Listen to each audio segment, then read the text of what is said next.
اس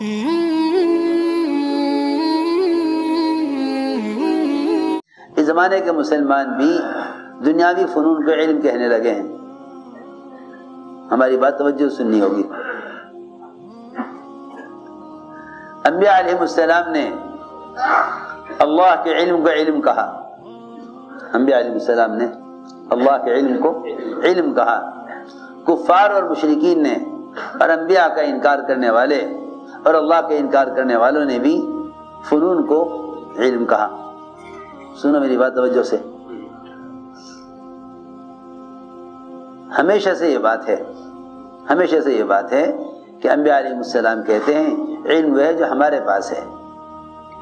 قومیں کہتی ہیں نہیں، علم وہ ہے جو ہمارے پاس ہے. سارا جھگڑا نبیوں کا باطل قوموں سے اسی پر ہے کہ وہ کائنات کے نظام کو علم کہتے ہیں اور انبیاء علیہ السلام احکام کے نظام کو علم کہتے ہیں. ہماری بات توجہ سے سننا. انبیاء علیہ السلام اللہ کے احکام کو علم کہتے ہیں.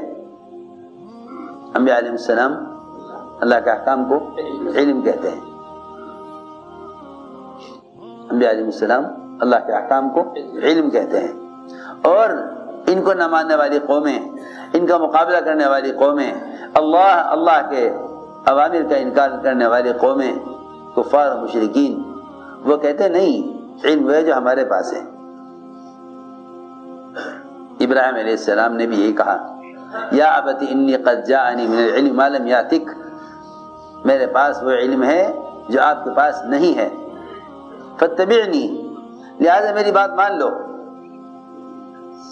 موسیٰ علیہ السلام نے کہا کہ میں اللہ کے یہاں سے علم لے کر آیا ہوں. قارون نے کہا نہیں، علم تو ہمارے پاس ہے. ہمارے جو دنیا کمانے کے تجربات اور دنیا کی مختلف چیزوں پر ریسرچ کر کے جو ہم نے حاصل کیا ہے وہ ہم نے اپنے علم سے کمایا ہے. انما اوتیت علی علم عندی. قارون نے دنیا کے فنون کو علم کہا. موسیٰ علیہ السلام نے اللہ کے علاوہ علم کو علم کہا. اس زمانے کا مسلمان نہیں سمجھ سکا کہ علم اور فن میں کیا فرق ہے. علم اور فن میں کیا فرق ہے؟ علم اور فن میں کیا فرق ہے؟ میرے دوستو عزیزوں، سارے فنون جہالت ہیں. سارے فنون جہالت ہیں. سارے فنون جہالت ہیں. ان فنون کے لیے اسلام شرط نہیں، ایمان شرط نہیں. سارے فنون جہالت ہیں. ان فنون کے لیے اسلام اور ایمان شرط نہیں. سنو توجہ سے بات. دنیا والے کہتے ہیں کہ یہ بھی علم ہے، اور اتنا ہی نہیں بلکہ علم کے فضائل کو استعمال کرتے ہیں دنیا کے فنون سیکھنے سکھلانے پر. دنیا کے فنون سیکھنے سکھلانے پر علم کے فضائل کو استعمال کرتے ہیں. حالانکہ علم صرف وہ ہے جو ہم سے اللہ چاہتے ہیں، جو ہم سے اللہ چاہتے ہیں، جو ہم سے اللہ چاہتے ہیں محمد صلی اللہ علیہ وسلم کے طریقے پر. صرف وہ علم ہے. علم صرف وہ ہے جو اللہ ہم سے چاہتے ہیں محمد صلی اللہ علیہ وسلم کے طریقے پر. باقی رہے دنیا کے فنون وہ تو زمانے کے بدلنے کے اعتبار سے بدلتے رہتے ہیں. آپ دیکھیے اب سے 20 سال 30 سال 50 سال 100 سال پہلے کے تجربات، آج کے تجربات. آج کے لوگ ہنستے ہیں پرانے لوگوں پر کہ وہ کیسے، حالانکہ انہی کی بنیادوں پر آگے ترقی کر رہے ہیں. لیکن وہ کہتے ہیں نہیں، جو ہم نے سمجھا، جو ہم نے کیا وہ زیادہ صحیح ہے. ایک دوا بنتی ہے، ساری دنیا میں پھیلائی جاتی ہے، پھر اسی دوا کو بینڈ کر دیا جاتا ہے کہ نہیں یہ دوا استعمال نہ کی جائے. سنو تو صحیح، کائنات کا نظام علم ہو کیسے سکتا ہے جب کائنات میں تغیرات ہیں؟ کائنات میں تغیرات ہیں. علم تو ہے جس میں کوئی تغیر نہ ہو. علم سے کہتے ہیں جس میں کوئی تغیر نہیں. کائنات کے نظام میں بہت تغیرات ہیں. علم اللہ کا ضابطہ ہے، ضابطے میں تبدیلی نہیں ہوتی. کائنات ضابطہ نہیں ہے، کیونکہ کائنات میں بہت تبدیلیاں ہیں، کائنات میں بہت تبدیلیاں ہیں، اللہ کے ضابطے میں کوئی تبدیلی نہیں ہے۔ اس سے معلوم ہو جائے گا کہ علم اور فن میں کیا فرق ہے، علم اور فن میں کیا فرق ہے، اس سے معلوم ہو جائے گا کہ علم اور فن میں کیا فرق ہے۔ اس لیے کائنات میں بہت تبدیلیاں ہیں، علم میں کوئی تبدیلی نہیں ہے۔ علم اللہ کا ضابطہ ہے، کائنات اللہ کا ضابطہ نہیں ہے، کیونکہ اللہ ہی نے فرمایا لا تبدیل لخلق اللہ ذالک الدین القیم ولکن اکثر الناس لا یعلمون۔ اور کائنات کے نظام میں تو آپ دیکھیں کتنی تبدیلیاں ہیں، آپ کو کائنات کے ہر نظام میں تبدیلی نظر آئے گی۔ زمینیں ہیں، غلہ نہیں ہے، بادل ہے، بارش نہیں ہے، سورج ہے، روشنی نہیں ہے، آنکھیں ہیں، ان کے اندر بینائی نہیں ہے، عورتیں ہیں، اولاد نہیں ہے، ہتھیار ہے، حفاظت نہیں ہے، حکام ہیں، عزت اور غلبہ نہیں ہے۔ سارا نظام اٹھا کے دیکھیں کائنات کا، لیکن اللہ کے ضابطے میں تبدیلی نہیں ہے۔ یہ فرق ہے علم اور جہل کا۔ بلکہ اس سے بھی آسان بات یہ ہے کہ جو چیز قبر کے 3 سوالات سے متعلق ہے وہ علم ہے، جس کا قبر میں سوال نہیں وہ علم نہیں۔ اتنا آسان ہے، جس کا قبر میں سوال نہیں وہ علم نہیں، جس کا قبر میں سوال نہیں وہ علم نہیں۔ قبر کے 3 سوالات میں سارا علم ہے، قبر کے 3 سوالات میں سارا علم ہے۔ ہم نے اس لیے عرض کیا کہ علم کا اخلاص، علم کا اخلاص وہ یہ ہے کہ یہ علم دل کا علم بنے، علم دل کا علم بنے، جس سے اللہ کا خوف دل میں پیدا ہو، جس سے اللہ کا خوف دل میں پیدا ہو، کہ جس سے دل میں اللہ کا خوف پیدا ہو۔ اصل علم وہ ہے جو اللہ کا خوف پیدا کرے۔ اس لیے قرآن نے علم کو ذکر کہا ہے اور علماء کو اہل ذکر کہا ہے، علماء کو اہل ذکر کہا ہے۔ اِنَّا نَحْنُ نَزَّلْنَا الذِّكْرَ کہ علم اور دین ہم نے نازل کیا ہے، اور علماء کو اہل ذکر کہا، علماء کو اہل ذکر کہ علماء وہ ہیں جو اس بات کو یاد رکھتے ہیں کہ ہمارا رب ہم سے اس وقت کیا چاہتا ہے۔ اہل ذکر، علماء کو قرآن میں اہل ذکر کہا، فرمایا فَاسْأَلُوا أَهْلَ الذِّكْرِ إِن كُنتُمْ لَا تَعْلَمُونَ، نہیں آتا تو پوچھو علماء سے۔ علماء کو علماء نہ کہا یہاں، بلکہ علماء کو اہل ذکر کہا، کہ یہ ہر وقت یہ بات یاد رکھتے ہیں کہ ان کا رب کس وقت ان سے کیا چاہتا ہے۔ میرے دوستو عزیزوں، امت اس جہالت میں پڑ گئی کہ دنیا کے فنون کو علم کا درجہ دے دیا، دنیا کے فنون کو علم کا درجہ دے دیا۔ امت کو اس جہالت سے نکالنا ہے، اس لیے نقل و حرکت 2 کاموں کے لیے ہے، نقل و حرکت اصل 2 کاموں کے لیے ہے، ایک ایمان کی تکمیل کے لیے اور دوسرے علم کو امت تک پہنچانے کے لیے اور امت کو جہالت سے نکالنے کے لیے۔ اس لیے آپ دیکھیں گے کہ دور صحابہ میں علم نقل و حرکت کے ساتھ تھا، علم نقل و حرکت کے ساتھ تھا۔ دور نبوت میں، دور صحابہ میں علم نقل و حرکت کے ساتھ تھا، علم کے ساتھ جمود نہیں تھا، علم کے ساتھ خروج اور نقل و حرکت تھی، علم کے ساتھ خروج اور نقل و حرکت، علم کے ساتھ نقل و حرکت تھی۔ اسی لیے حضور اکرم صلی اللہ علیہ وسلم نے اپنے لائے ہوئے علم کی مثال بادل سے دی، لائے ہوئے علم کی مثال بادل سے دی۔ حضور اکرم صلی اللہ علیہ وسلم نے اپنے لائے ہوئے علم کی مثال بادل سے دی۔ فرمایا آپ نے ایک روایت میں کہ اللہ نے مجھے جو علم دے کر بھیجا ہے اس کی مثال گھنے بادل کی طرح ہے۔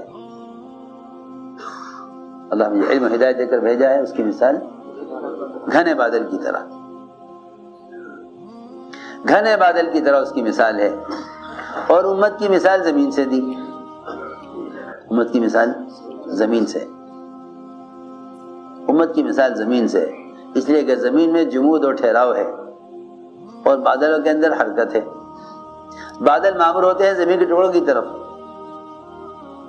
بادل جاتے ہیں زمینوں پر برسنے کے لیے، بادل جاتے ہیں زمینوں پر برسنے کے لیے، وہ ان زمینوں کو سیراب کرتے ہیں، تو زمین کے اندر جمود اور بادل میں حرکت، معلوم ہوتا ہے کہ امت میں جمود ہوگا اور علماء میں نقل و حرکت ہوگی، علماء نقل و حرکت پر، اور بادل میں جمود جو ہے، زمین میں جمود اور ٹھہراؤ، زمین میں جمود اور ٹھہراؤ ہے اور بادلوں میں نقل و حرکت ہے، اس لیے سارے بادل معمور ہوتے ہیں بنجر زمینوں کی طرف، بادل معمور ہوتے ہیں بنجر زمینوں کی طرف۔ فرمایا امت تین قسم کی ہے، ایک وہ ہیں جو پانی کو پئیں اور اندر سے، زمینیں تین قسم کی، امت تین قسم کی، وہ زمین جو پانی کو پیے اور درخت اور گھاس اور پھول پھل اگائے اور لوگ اس سے نفع حاصل کریں اور جانور بھی اس سے چارہ اور اپنی مطلب کی غذا اس سے لیں، اور دوسری قسم وہ ہے جو ڈیم اور وادیاں ہیں جہاں پانی جمع ہو جاتا ہے، لوگ پیتے ہیں پلاتے ہیں، اس سے بھی فائدہ ہوتا ہے بادلوں کو۔ تیسری قسم زمین کی وہ ہے جس پر پانی برس کر بہہ جاتا ہے اور اس سے کوئی فائدہ حاصل نہیں کرتے۔ سنو کہ زمین کی ایک قسم وہ ہے، حضور اکرم صلی اللہ علیہ وسلم نے ابو جہل پر بھی محنت کی، ابو طالب پر بھی محنت کی، ابو حریرہ پر بھی محنت کی، ابو طالب اسلام نہ لائے، ستانے والوں پر بھی محنت، احسان کرنے والوں پر بھی محنت، ابو حریرہ پر محنت کی کہ ابو حریرہ رضی اللہ تعالیٰ عنہ امام المحدثین بن گئے، ابو طالب اسلام نہ لائے، لیکن محنت سب پر، محنت سب پر۔ عجیب بات یہ ہے کہ حضور اکرم صلی اللہ علیہ وسلم نے علماء صحابہ کو متحرک بنایا تھا تاکہ علم امت تک خود پہنچائیں، تاکہ علم امت تک خود پہنچائیں۔ 70 صحابہ آپ نے چنے علماء اپنے صحابہ میں سے،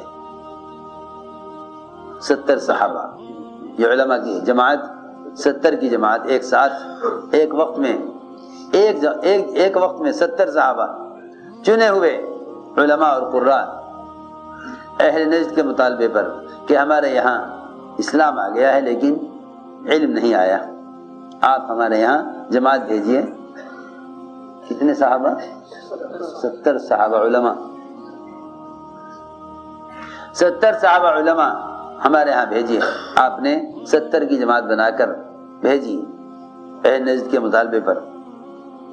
بیر معونہ میں ان سارے علماء کو شہید کر دیا گیا، سارے علماء کو شہید کر دیا گیا، سب کو شہید کر دیا گیا۔ سب نے کہا کہ ہم تو لڑنے کے لیے نہیں آئے، ہم قتال کے لیے نہیں نکلے۔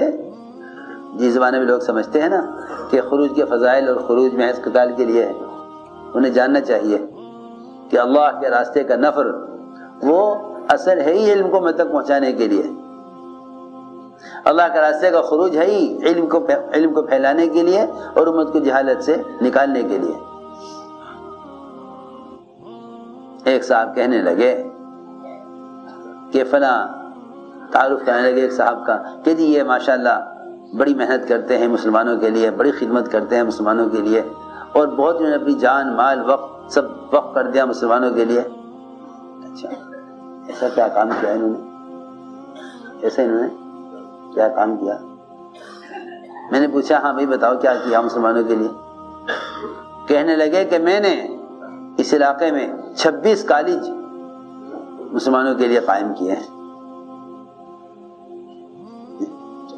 کیا کالج؟ اچھا ان 26 کالج صرف مسلمان ہیں، غیر مسلم بھی ہیں؟ یعنی غیر مسلم بھی ہیں، غیر مسلم بھی ہیں۔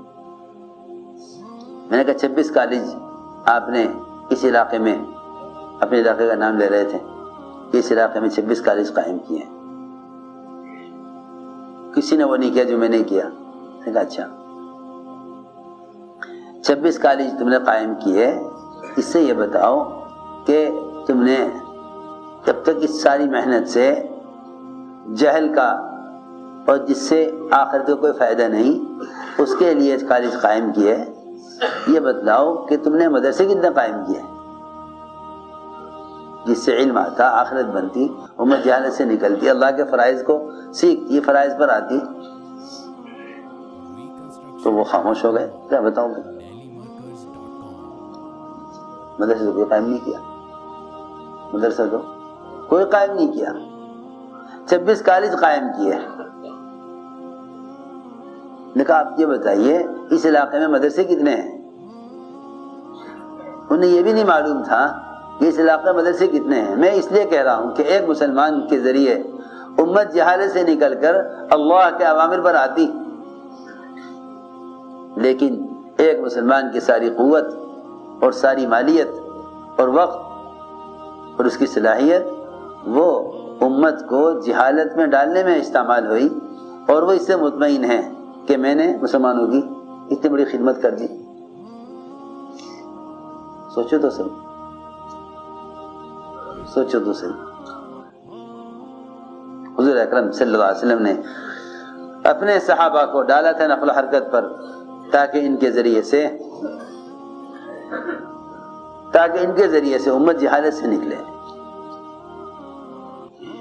امت جہالت سے نکلے، امت علم پر آئے۔ اس لیے کہ ان فنون کے بارے میں تو روح نکلتے ہی سارے فنون ختم ہو جائیں گے۔ قبر میں جو سوال ہوگا، پہلا سوال علم کے بارے میں ہوگا۔ حضرت فرماتے تھے قبر میں زبان معلومات پر نہیں چلے گی، یقین پر چلے گی، اور قبر میں زبان فنون پر نہیں چلے گی، قبر میں زبان علم پر چلے گی۔ کسے کہتے ہیں علم؟ اس بات کی تحقیق کرنا اللہ ہم سے کیا چاہتے ہیں، وہ بھی صرف اور صرف محمد صلی اللہ علیہ وسلم کے طریقے پر۔